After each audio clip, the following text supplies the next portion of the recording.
السلام علیکم ورحمۃ اللہ وبرکاتہ۔ ناظرین، آپ دیکھ رہے ہیں ٹروتھ ہسٹری چینل۔ ناظرین، مسلمانوں کی تاریخ میں ایک ایسی حکمران خاتون بھی گزری ہے جس نے پوری کامیابی کے ساتھ 71 سال تک حکومت کی ہے، اور جس کی رعایا اس کی حکمرانی میں نہ صرف نہایت شاد و مطمئن تھی بلکہ اس کے دور میں بے انتہا علمی ترقی بھی ہوئی۔ ناظرین، میں بات کر رہا ہوں داؤدی بحروں کی حکمران ملکہ سیدہ اروا الصلحی المعروف ملکہ حرہ کی۔ ناظرین، آپ دیکھ رہے ہیں ٹروتھ ہسٹری چینل۔ سب سے پہلے اگر آپ نے چینل کو سبسکرائب نہیں کیا تو چینل کو سبسکرائب کر لیں اور بیل کے بٹن کو دبا دیں۔ ناظرین، یہ ملکہ یمن تھی جو کہ 440 ہجری میں احمد بن محمد بن جعفر بن موسیٰ صلحی کے ہاں پیدا ہوئی۔ اس کا لقب حرہ جبکہ نام سیدہ تھا۔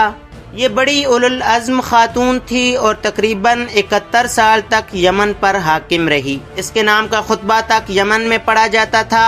یہ اپنے وقت کی نہایت عالمہ فاضلہ خاتون تھی۔ اس نے اپنے دور حکومت میں کئی مساجد اور جامعات بھی تیار کروائے، جن میں سب سے مشہور اور خوبصورت جبلہ یمن میں موجود مسجد الملکہ اروا بنت احمد الصلحی ہے، جس کی تعمیر میں قریباً 50 سال کا عرصہ صرف ہوا۔ ناظرین، اسی مسجد میں ملکہ سیدہ حرہ کا مقبرہ بھی ہے، جہاں بحری کثرت سے زیارت کے لیے جاتے ہیں۔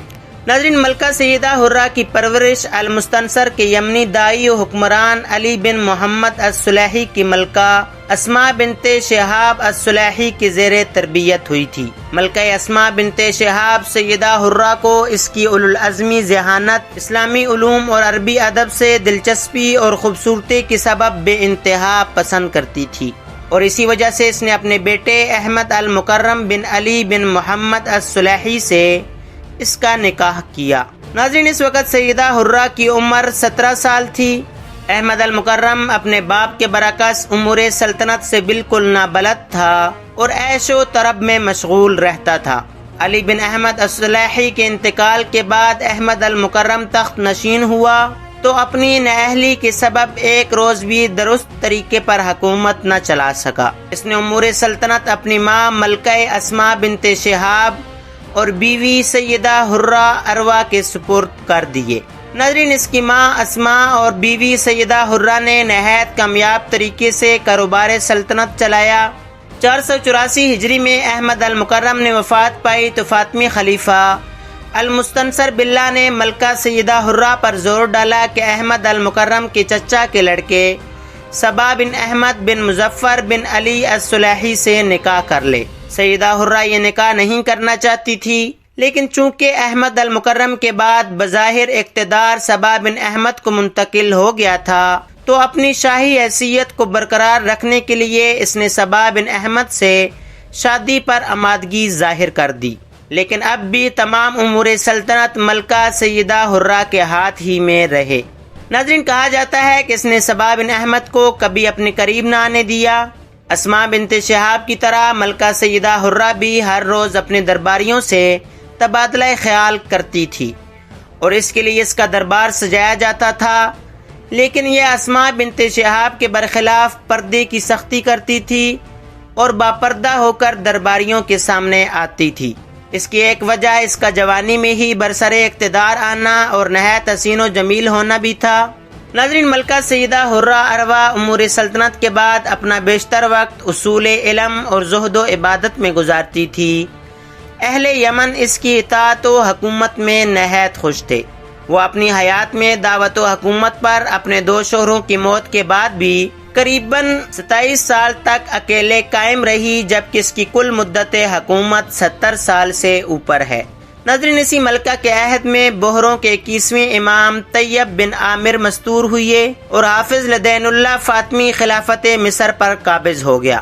اس کے باوجود یمن میں نظام حکومت اسی شان و شوکت کے ساتھ چلتا رہا اور مساجد میں فاطمی خلفاء کے ناموں کے بعد ملکہ سیدہ حرہ کا نام بھی خطبوں میں لیا جاتا رہا۔